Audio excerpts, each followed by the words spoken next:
Мәжіліс депутаты Жәмила Нұрманбетова әлеуметтік төлемдерді ең төменгі күнкөріс деңгейі немесе ең төменгі жалақы бойынша есептеу қажеттігін айтты.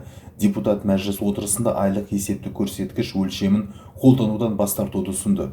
Тәуелсіздік қарсаңында енгізілген айлық есептік көрсеткішті әлі пайдаланып келеміз.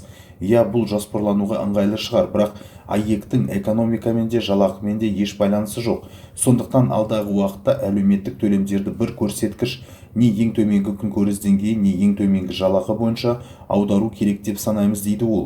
Сондай-ақ депутат әлеуметтік параметрлерді анықтау әдістерінің жоқ екенін де атап өтті. Ең төменгі күнкөріс деңгейі шындықтан алыс. Осы жылдың 10 ай ішінде азық-түлік инфляциясы 20%-ға жетіп қалды.